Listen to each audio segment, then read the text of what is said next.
Hello and welcome to Who Is Best, a show where I, Claudine, take games that give you choices and rate those choices in a tier list. Today we will be talking about the 27 usable characters in Trails of Cold Steel 3.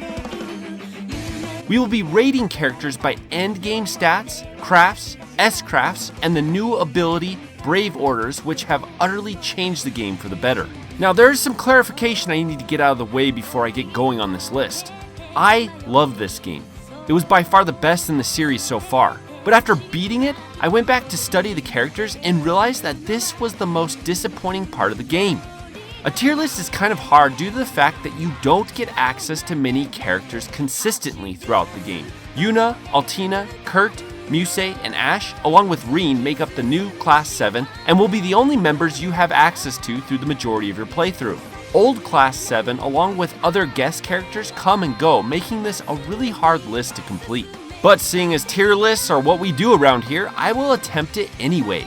I'm going to rate each character as if they were the same, with their lack of availability playing a minor part in their placement.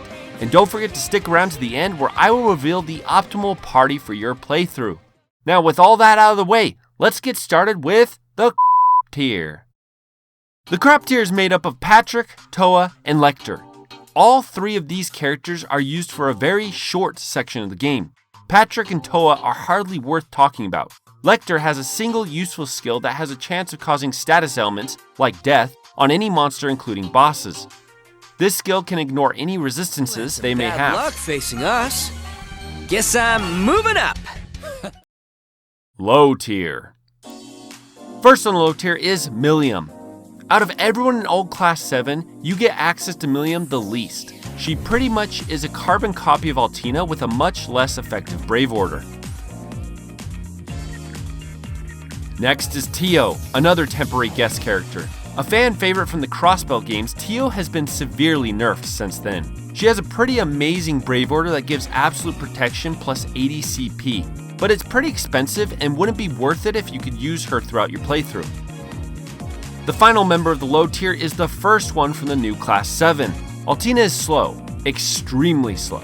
She has some decent versatility and is probably best used as a support mage, but she suffers from the same issues Eustace had in the first game. By being a jack of all trades, she becomes less useful overall.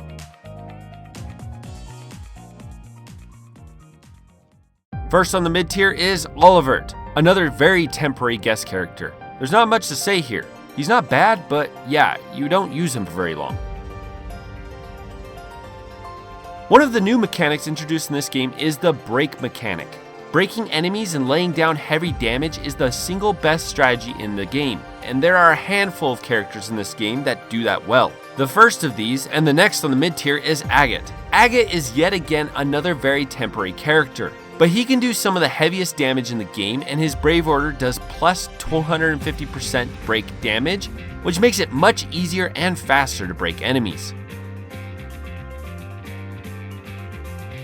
Next on the mid tier is our first mage and another member of the new Class 7. Musse seems to be a universally hated character in the series.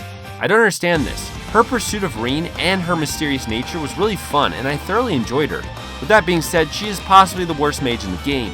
Arts are extremely useful and can potentially give out some of the heaviest damage in the game.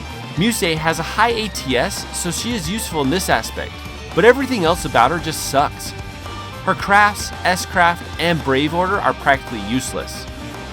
Ash is next on the list and another member of the new Class 7. Ash's one and only focus is damage. He is a Lara clone with a Brave Order that increases critical damage, making him a good BP generator as well. Midway through the mid-tier is the next mage, Elliot Craig. Elliot is a much better version of Musse. He has great ATS, but with some better crafts as well as a decent S-craft to back it up. This, coupled with his Brave Order, makes him a great support character with a focus on party survivability. Next is the Rhineford maid, Sharon Kruger. Sharon is a perfect support for any evasion take setup. Her Brave Order can up evasion by 50%, which is huge. She has some great crafts to back this up as well, and also has an S-craft that has a 100% instant death. But again, you don't use her for very long. Angelica is again a very temporary character. Pretty much, she is here because of her Brave Order, which gives insight and a huge boost to critical rate, making her one of the best BP generators in the game. Next on the list is Tita, another returning fan favorite. Tita has given up her gun for a small mech, and overall she is the definition of a tank. She can take a lot of damage with her great defense, as well as a range of crafts that not just keep her alive, but can cure the party as well. And finally, the undisputed DPS of the old Class 7, Lara is and always has been a beast. But her slow speed and inability to take on any other role really put her at a disadvantage. But when you can one-shot bosses with the right setup, no one can dispute her place at the top of the mid-tier. Next is the high tier, and boy do we have a lot in this section, so let's get started. First up is Gaius. Gaius got nerfed from the previous 2 games, making him less useful than he's ever been. So why is he in the high tier? Simple. Gaius has the single best S-craft in the game. Not only does it put out a ridiculous amount of damage, it also has a guaranteed delay despite any resistances. This, coupled with the break and delay strategy, makes him an insanely useful CP tank. Next is Eustace. Eustace is overall an above average character in almost every aspect. He has great crafts, support abilities, damage abilities, and he can perform arts with his high ATS and really doesn't suffer in any way. Really, he's the less useful version of Rean. There are better characters, but no one is quite as well rounded as he is. Kurt is one of the first members of the new Class 7. He is what some would dub a glass cannon. He doesn't start out particularly powerful, but as he gains skills and is given the right quartz, he can be quite devastating. Not just that, but his starting quartz is the best in the game. His Brave Order works really well with the break and delay strategy, which again is the best strat in the game. Really, you can't go wrong with Kurt. I'm sad to announce that Fee has been knocked off her perch. Evasion tanks are still as broken as ever in this game, but they are also much more accessible. Yes, Fee has required win slots that can work well with that build, but overall she isn't the broken character she used to be. Her main purpose is to be built as an evasion tank, but so are many other characters you might choose, such as Rean and Kurt. Speaking about characters that aren't as useful as they were in the first 2 games, Alisa is one of the best support characters in the game. But seeing as CP is much easier to gain thanks to some awesome master quartz and sub quartz, along with items like the gladiator set, make her ability Heavenly Gift not as useful. It's still good enough to get her in the high tier, but not as useful as it has been in the past. Next is a very broken character in the game. Claire is used a few times in the story, and she has made it to the top tier because of her Brave Order, Perfect Order, which has the potential to accelerate characters infinitely. Break your enemy and continually spam her order, and there isn't a single boss that can't stand up to you.